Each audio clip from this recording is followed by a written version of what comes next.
یا رسول اللہ، یا علی، یا علی،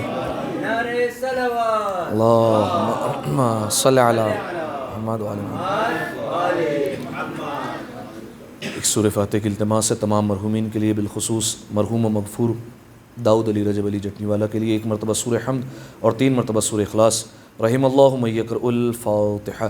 بسم اللہ الرحمن الرحیم، الحمد للہ رب العالمین، الرحمن الرحیم، مالک یوم الدین، ایاک نعبد و ایاک نستعین، اہدنا الصراط المستقیم، صراط الذین انعمت علیہم غیر المغضوب علیہم ولا الضالین۔ بسم اللہ الرحمن الرحیم، قل هو اللہ احد اللہ الصمد لم یلد ولم یولد ولم یکن له کفوا احد۔ بسم اللہ الرحمن الرحیم، قل هو اللہ احد اللہ الصمد لم یلد ولم یکن له کفوا احد۔ بسم اللہ الرحمن الرحیم، قل هو اللہ الصمد لم یلد ولم یکن له کفوا احد۔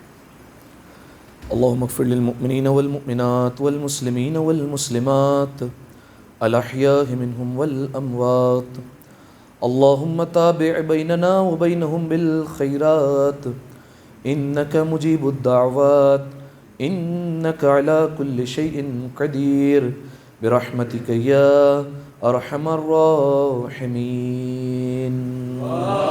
اللهم صل على محمد اعوذ باللہ من الشیطان اللعین الرجیم، بسم اللہ الرحمن الرحیم۔ الحمد للہ الذی یخلق ولم یخلق ویرزق ولا یرزق ویطعم ولا یطعم، ثم الصلاة والسلام علی عبدک ونبیک وصفیک ورسولک وخیرتک من الخلق ابی القاسم محمد، اللہم صل علی محمد وعلی اہل بیتہ الطیبین الطاہرین المعصومین المظلومین، سیما ابن عمہ علی علیہ السلام، وہو النبأ العظیم والصراط المستقیم والقرآن الکلیم، وهو الصدیق الاکبر والفاروق الاعظم، وحبل اللہ المتین وامام المسلمین، ووصی رسول رب العالمین، واللعنۃ الدائمۃ علی اعدائہم اجمعین۔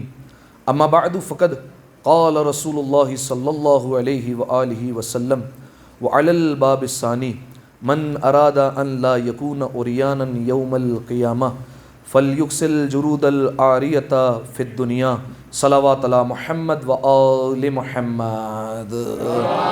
اللہم صلی علی محمد و آل محمد۔ دعائے سلام دیوان زمانہ۔ بسم اللہ الرحمن الرحیم، اللہم کل ولیک الحجۃ ابن الحسن صلواتک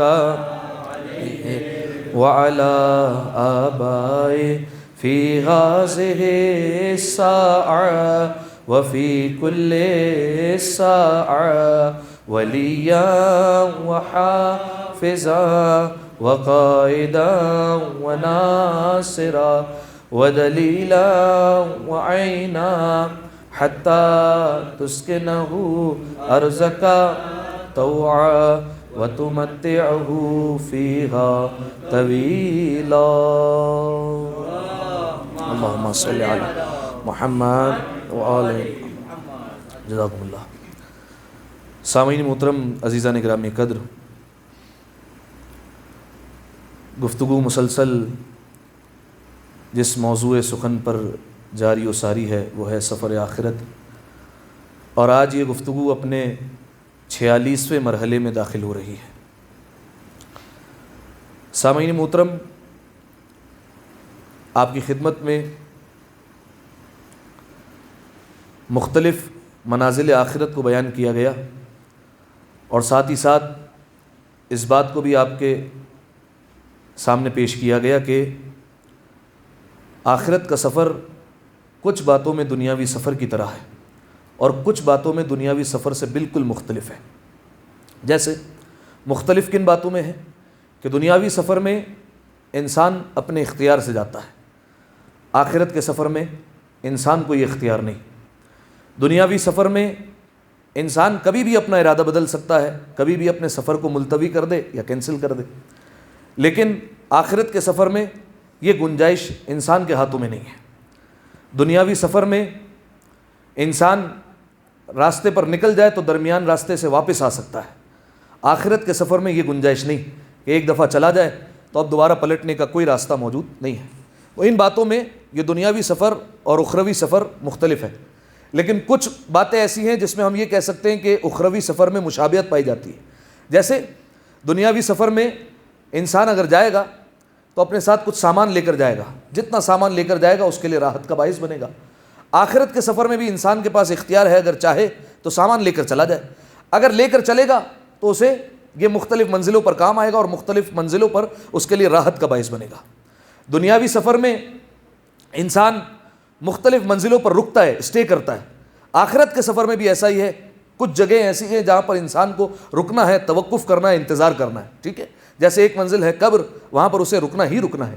ایک منزل ہے برزخ، عالم برزخ جسے کہا جاتا ہے، جس میں آج تک لوگ انتظار کر رہے ہیں اور جب تک انتظار کرتے رہیں گے جب تک قیامت کا میدان نہ سج جائے، جب تک انسان جو ہے وہ منتظر رہیں گے۔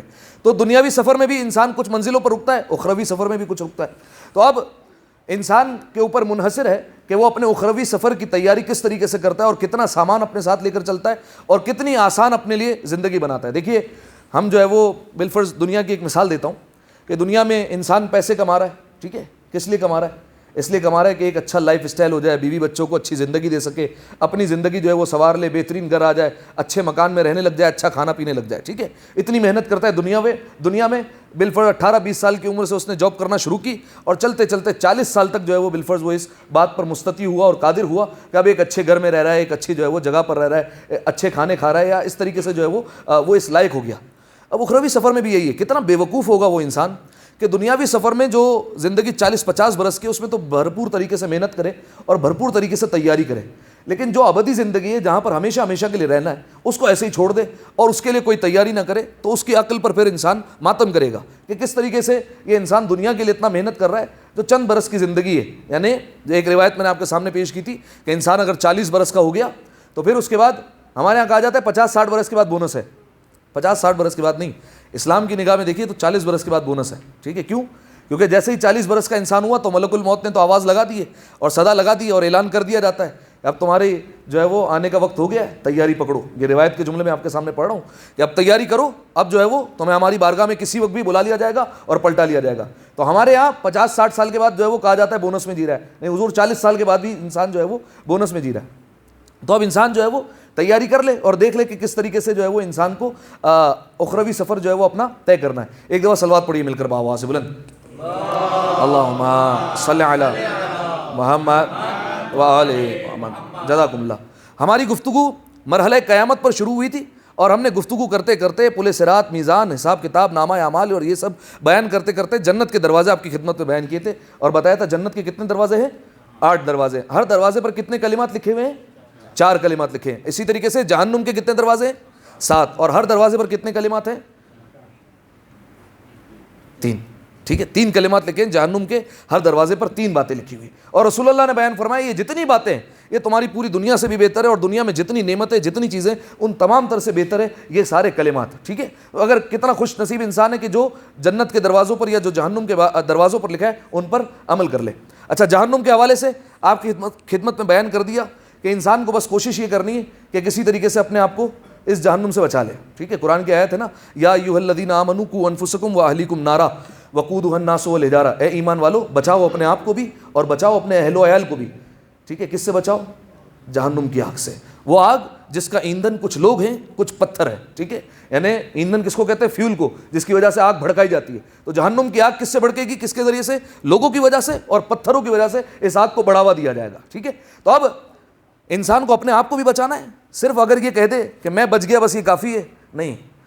قوا انفسکم، اپنے آپ کو بھی بچاؤ، واہلیکم، اپنے اہل و عیال کو بھی بچاؤ، ٹھیک ہے۔ صرف اپنے آپ کو بچا لیا تو یہ کافی نہیں ہے۔ انسان سے سوال ہوگا کہ اپنے اہل و عیال کو کیوں نہیں بچایا، ان کا جو ہے وہ بندوبست کیوں نہیں کیا گیا، ان کو جو ہے وہ جہنم کی آگ سے تم نے نجات کیوں نہیں دلوائی، ٹھیک ہے۔ تو بچانا ہے اپنے آپ کو بھی اور بچانا ہے اہل و عیال کو بھی۔ خوش نصیب ہے وہ لوگ جو اپنے آپ کو اس آگ سے بچا کر لے جائیں گے۔ اس آگ کی کیفیت کیا ہے؟ رسول خدا احمد مجتبیٰ محمد مصطفیٰ صلی اللہ علیہ وآلہ وسلم، اللہم صلی علی محمد آل محمد۔ توجہ چاہ رہا ہوں اس روایت پر۔ رسول اللہ بیٹھے ہوئے ہیں اور جناب جبرائیل نازل ہوتے ہیں۔ جناب جبرائیل، میں نے آپ کی خدمت میں بیان کیا ہے کہ فقط اور فقط وہی لے کر یا قرآن کی آیتیں لے کر نازل نہیں ہوتے، بلکہ کبھی کبھار رسول خدا کی بارگاہ میں ایسے ہی آ جایا کرتے ہیں سلام کرنے کے لیے رسول اللہ کو۔ کبھی کہتے ہیں جناب خدیجہ کو سلام دے دیجیے، امیر المومنین کو سلام دے دیجیے، تو آتے رہتے ہیں۔ آج جناب جبرائیل جیسے ہی نازل ہوئے تو رسول اللہ نے عجیب کیفیت دیکھی کہ جناب جبرائیل مکمل طور پر غم کی کیفیت میں، آنسو جاری ہے اور غم والا حلیہ ہے جناب جبرائیل کا، رو رہے ہیں مسلسل۔ رسول اللہ نے کہا، اے جبرائیل، تم میرے پاس جتنی مرتبہ بھی نازل ہوئے ہو، میں نے کبھی نہیں تمہاری اس طریقے کی کیفیت کو دیکھا، میں نے تمہیں کبھی بھی اس حالت میں نہیں دیکھا، کیا بات ہے، وجہ کیا ہے؟ جواب سنیے گا۔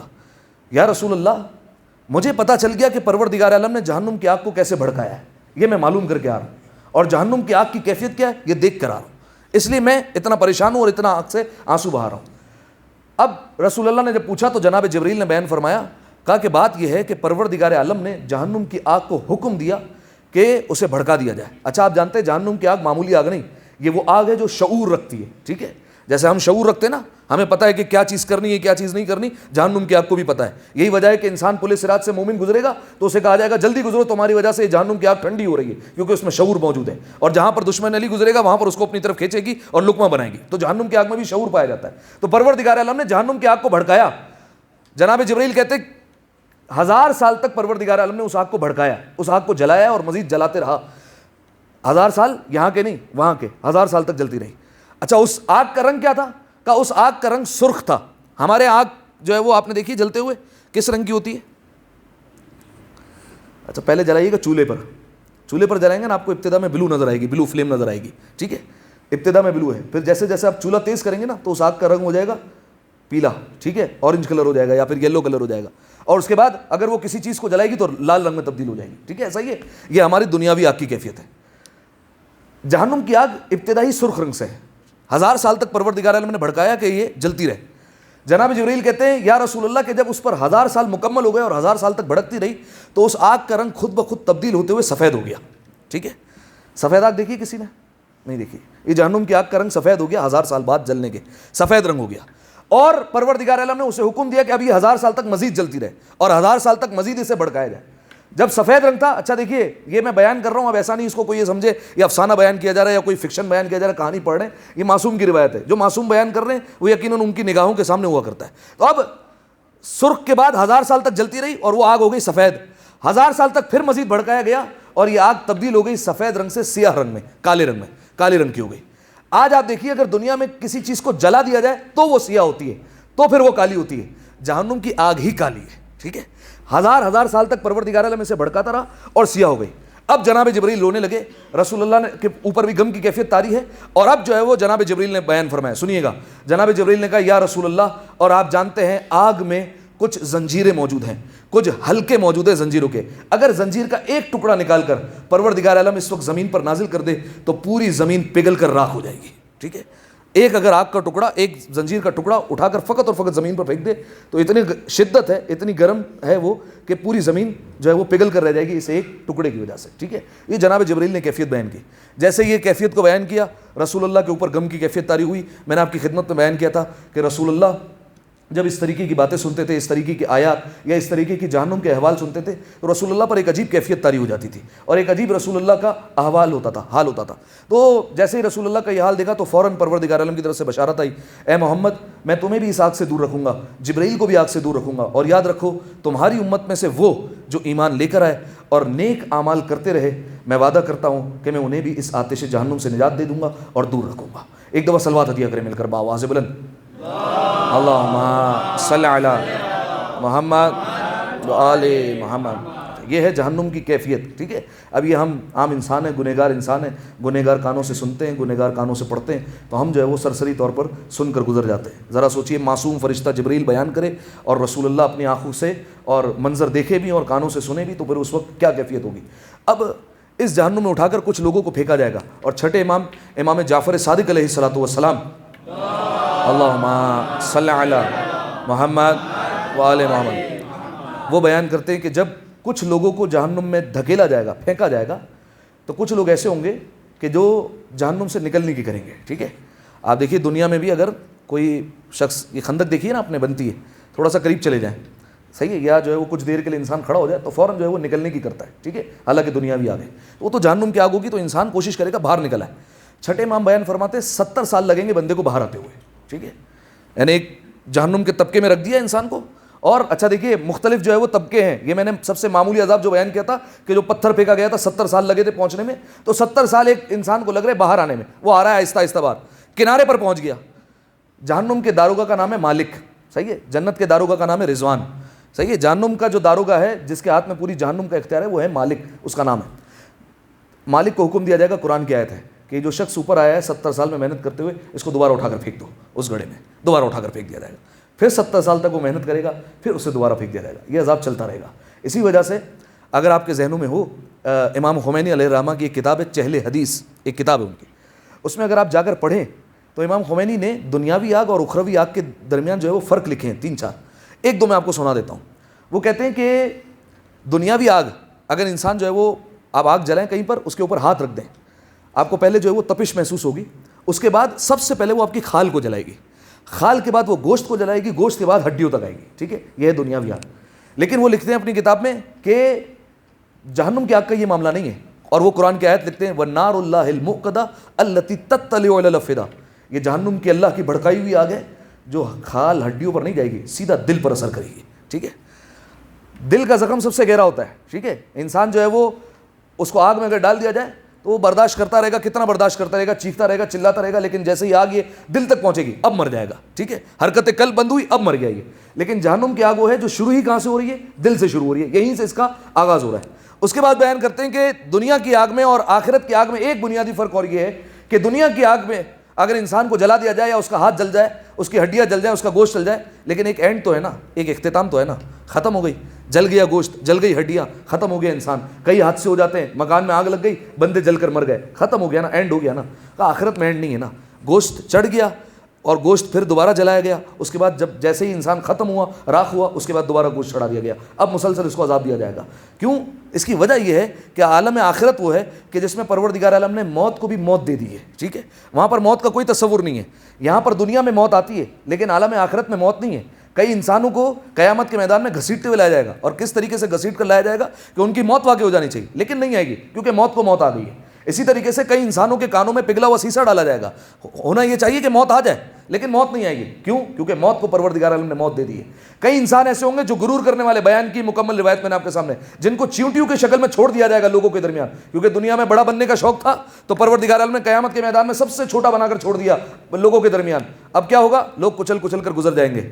ہونا کیا چاہیے, اگر حج کے موقع پر آپ چلے جائیں, کوئی بندہ گر جائے تو کوئی رکتا نہیں اسے اٹھانے کے لیے, کیونکہ اسے پتہ ہے اگر اسے اٹھانے کے لیے گئے تو پیچھے سے ایسا دھکا آئے گا کہ وہ بھی جو ہے وہ گر جائے گا اور لوگ کچلتے ہوئے گزر جائیں گے, مر جائیں گے. بچ گیا تو اس کا نصیب ہے, لیکن عموماً انسان جو ہے وہ بچتا نہیں. کتنی خبریں آتی ہیں کہ فلاں جو ہے وہ اتنے حاجی جو ہے وہ شہید ہو گئے, ٹھیک ہے, آتی ہے, خبر نہیں آتی ہے.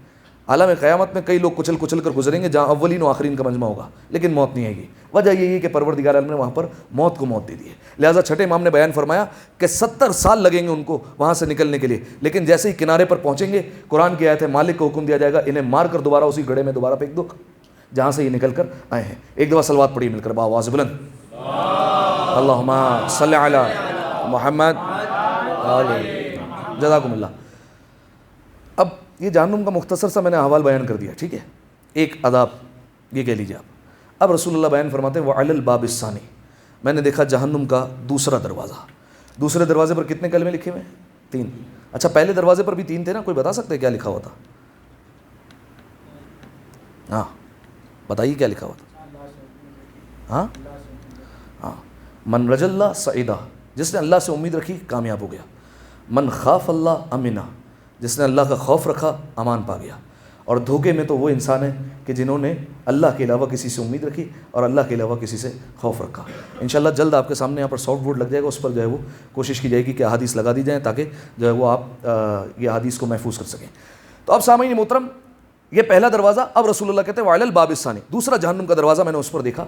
فرمایا کہ اس پر بھی 3 کلمات لکھے ہوئے تھے. کیا کلمات تھے؟ سب سے پہلا کلمہ, جملہ سنیے گا اور غور کیجیے گا, کتنی آسان آسان باتیں ہیں. من اراد ان لا یکون عریانا یوم القیامہ, جو یہ چاہتا ہے کہ قیامت کے میدان میں بے لباس نہ آئے, عریانی کے عالم میں نہ آئے, برہنہ نہ آئے, تو کیا کرے؟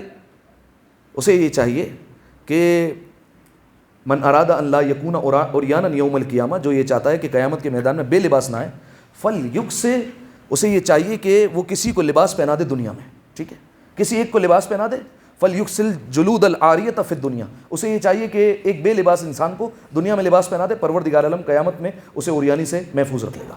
آپ جانتے ہیں قیامت کی جتنی حقیقت ہے نا، میں نے آپ کے سامنے کئی کیفیتیں بیان کی، قبروں سے اس طریقے سے نکالا جائے گا، یہ ہوگا، ان میں سے ایک حقیقت یہ ہے کہ قیامت کے میدان میں سب انسانوں کو برہنہ لایا جائے گا، ایک حقیقت یہ، ٹھیک ہے، یہ آپ سنتے بھی رہتے ہیں۔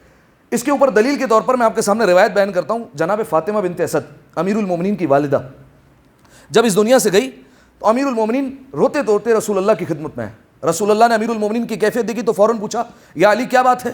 تو فوراً امیر المومنین نے کہا کہ یا رسول اللہ میری ماں آج اس دنیا سے رخصت ہو گئی، اور رسول اللہ رونے لگے، اور رسول اللہ نے فوراً ایک جملہ کہا یا علی تمہاری ماں نہیں، آج میری ماں دنیا سے رخصت ہو گئی ہے۔ یہ کیوں کہا؟ حالانکہ رشتے میں چچی ہے، لیکن اس لیے کہا کیونکہ جناب فاطمہ بنت اسد سے گہرا رشتہ تھا، بچپن سے تربیت جناب فاطمہ بنت اسد کے گھر میں ہوئی ہے، انہوں نے تربیت کی جناب فاطمہ بنت اسد نے، لہذا کہا کہ وہ میری ماں رخصت ہو گئی آج۔ اس کے بعد رسول اللہ اٹھے، رسول اللہ نے سارے انتظامات کیے، جب قبر کے پاس پہنچے تو رسول اللہ سب سے پہلے قبر میں لیٹے اور قبر میں لیٹ کر دعا دی، اور دعا کرنے کے بعد جب قبر سے باہر آئے اپنا پیرہن کفن کے ساتھ جو ہے وہ جناب فاطمہ بنت اسد کو دے دیا، دو چیزیں۔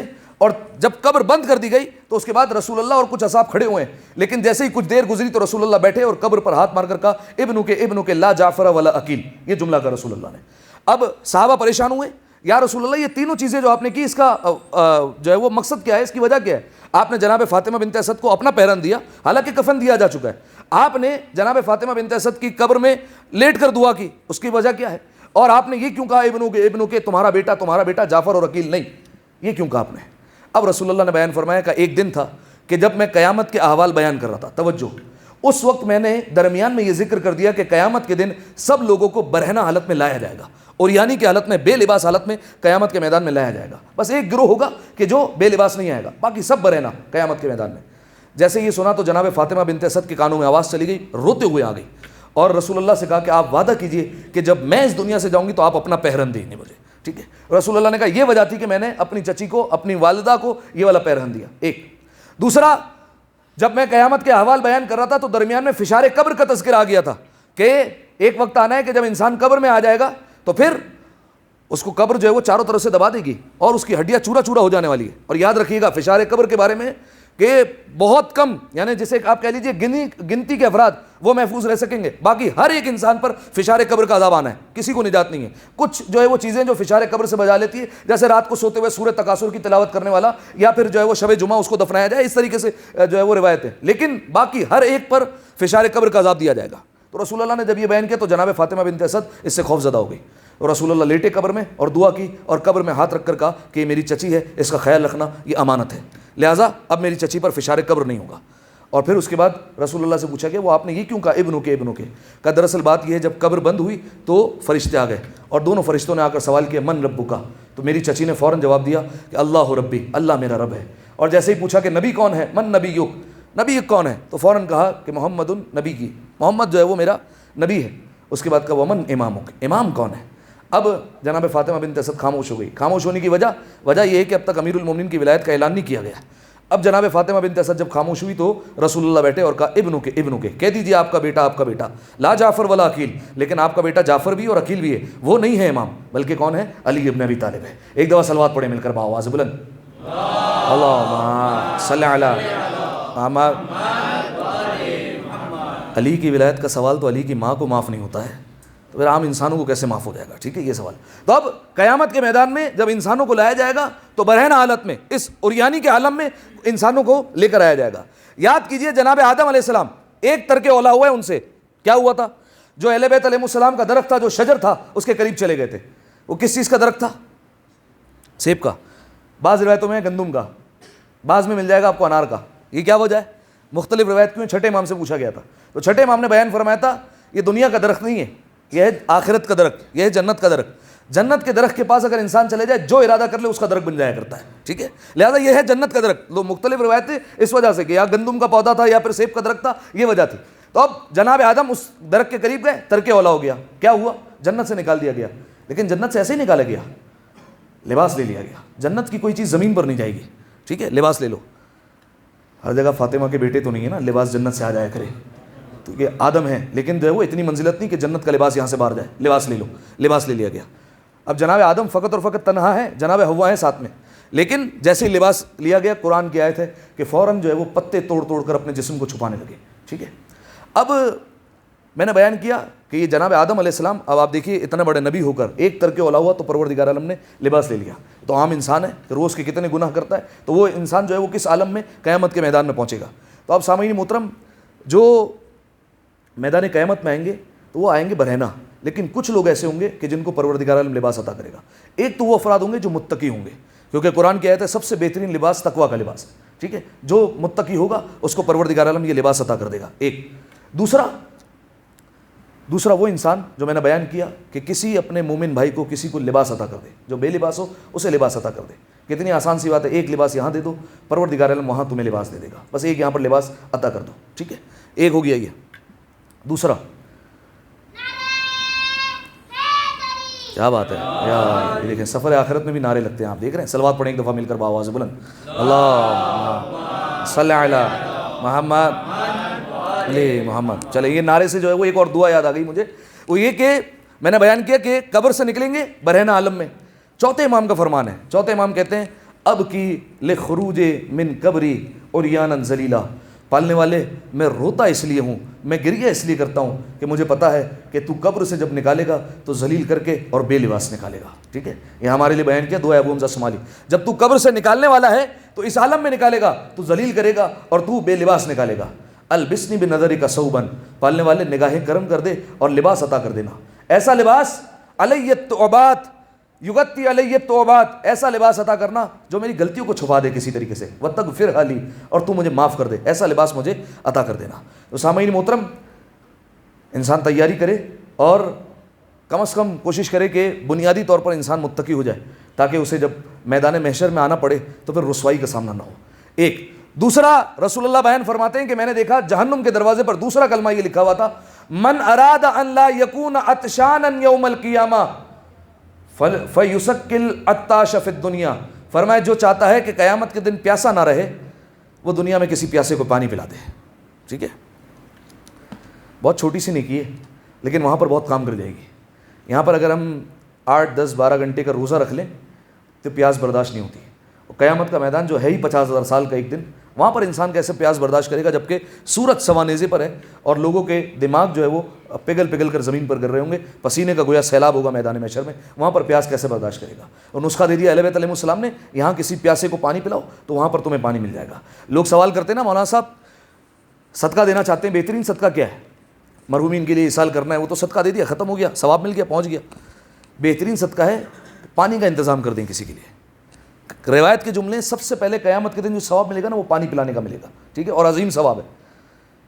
کسی اپنے والد مرحوم کے لیے، والدہ مرحوم کے لیے، اپنے لیے ثواب کے طور پر کہیں آپ نے جو ہے وہ کسی گاؤں دیہات میں کنواں کھدوا دیا، اب گاؤں والے اس سے استفادہ کرتے رہے، ثواب پہنچتا رہے گا، ٹھیک ہے، یہ ہے ثواب جاریہ، صدقہ جاریہ، ثواب پہنچتا رہے گا۔ کہیں پر آپ کنواں نہیں کھدوا سکتے، آپ نے کہیں واٹر کولر کا انتظام کر دیا، کہیں ٹھنڈے پانی کا انتظام کر دیا، مسافروں کے لیے کہ گزرتے رہے تو پانی پیتے رہے، یہ جب تک رہے گا آپ کو ثواب ملتا رہے گا۔ کہیں پر آپ نے جو ہے وہ بالفرض ڈسپینسر لگوا دیا، کہیں سے لوگ گزرتے رہے، پانی پیتے رہے، ثواب جو ہے وہ آپ کے مرحومین کو ملتا رہے گا۔ یہ ہے بہترین صدقہ، ٹھیک ہے، جس کا ثواب ختم ہونے والا نہیں، چلتا رہے گا، ٹھیک ہے، یہ روایت میں بیان کیا گیا، یہ صدقہ جاریہ ہے، اس کا ثواب جو ہے وہ کنٹینیو رہے گا، جاری رہے گا۔ تو یہ اتنی بڑی نیکی بظاہر جو ہے وہ ہمیں چھوٹی نظر آتی ہے لیکن اتنا بڑا جو ہے وہ ثواب رکھتی ہے۔ روایت کے جملے ہیں کہ رسول اللہ نے خواب میں جناب حمزہ اور جناب جعفر طیار کو دیکھا تھا، تو جب انہیں دیکھا تھا تو ان سے پوچھا تھا کہ بہترین مقام پر ہے، کہا کہ مرنے کے بعد کون سی 3 نیکیاں کام آئی تھی تمہیں؟ تو جناب حمزہ نے جواب دیا یا رسول اللہ 3 نیکیاں بہت زیادہ کام آئی مرنے کے بعد۔ کہا کون کون سی؟ کہا سب سے پہلی بات صلو علیک، آپ پر صلوات پڑھنا، اللہ صلی علی محمد، وسقی الماء، پانی پلانا، کیونکہ جناب حمزہ رسول اللہ کے خانوادے سے اور رسول اللہ کا خانوادہ حاجیوں کے لیے سقائی کا انتظام کیا کرتا تھا، پانی پلایا کرتا تھا۔ اس زمانے میں جو حاجی دور دور سے آیا کرتے تھے تو سقائی کیا کرتے تھے، پانی پلایا کرتے تھے، جناب حمزہ کی یہ ڈیوٹی تھی کہ پانی پلایا کرتے تھے۔ کہ اتنا بڑا پروردگار عالم نے مقام دیا کس وجہ سے؟ ایک پانی پلانے کی وجہ سے۔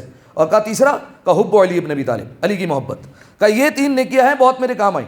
جناب جبرائیل ایک دن رسول اللہ کے پاس آئے اور آ کر کہنے لگے لو ان عبادتنا علی وجہ الارض لعملنا 3 خصال، یا رسول اللہ اگر پروردگار عالم ہمیں آسمان کے بجائے زمین پر بھیج دیتا اور کہتا جاؤ زمین پر جا کر عبادت کرو تو ہماری عبادت کچھ اور ہوتی.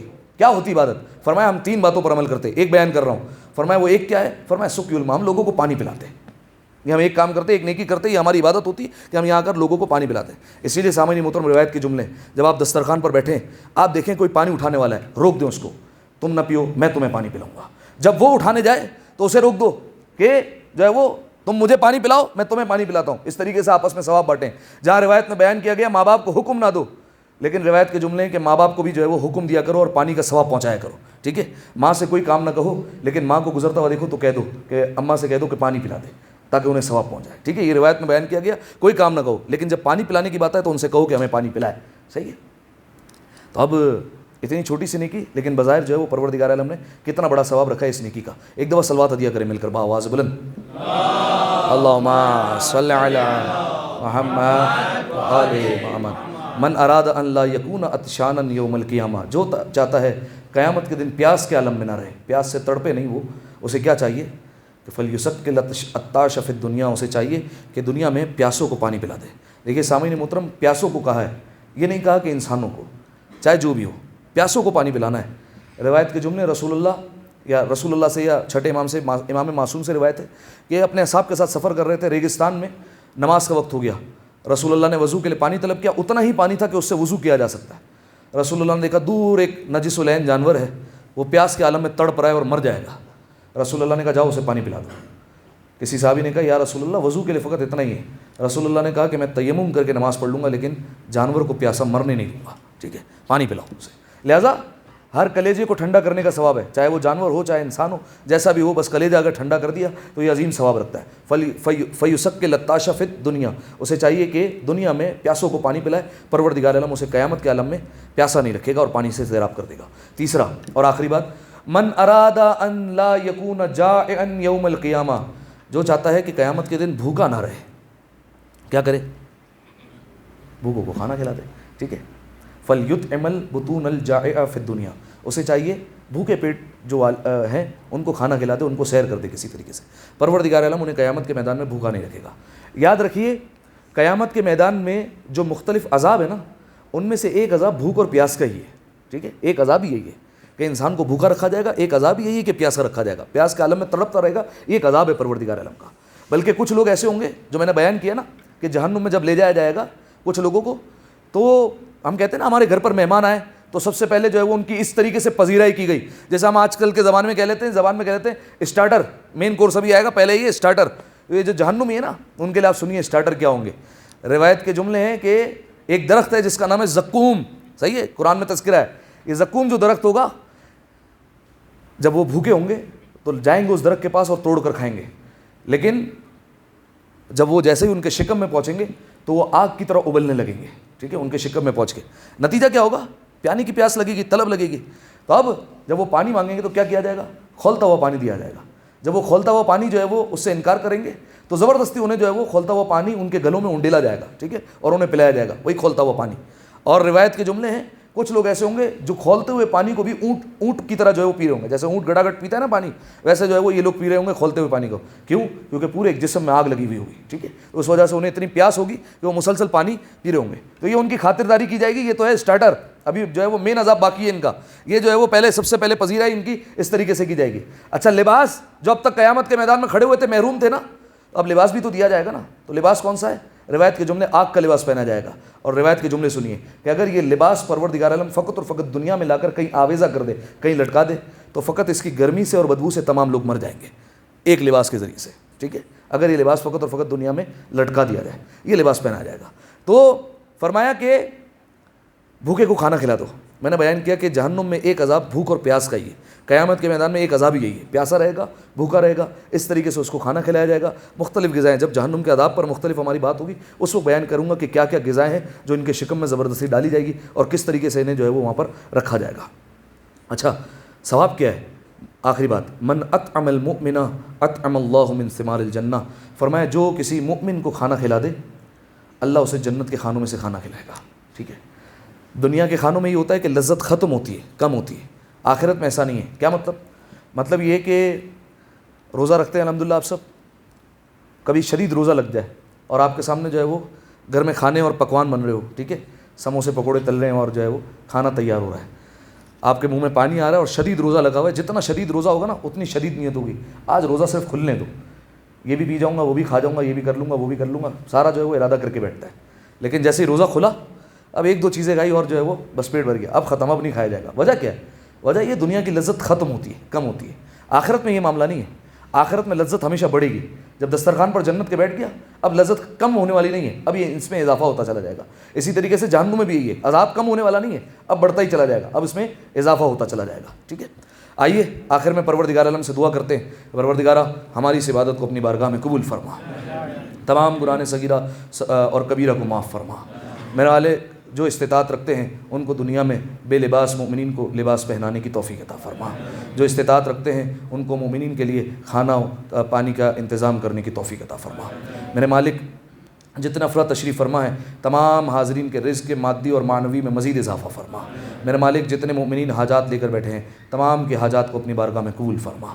زمانے کے امام کے ظہور میں تعجیل فرما، ہمیں ان کے اعوان و انصار میں شمار فرما. ان تمام دعاؤں کی قبولیت کے لیے ایک دفعہ مل کر بآواز بلند صلوات پڑھ دیں. اللہم صلی اللہ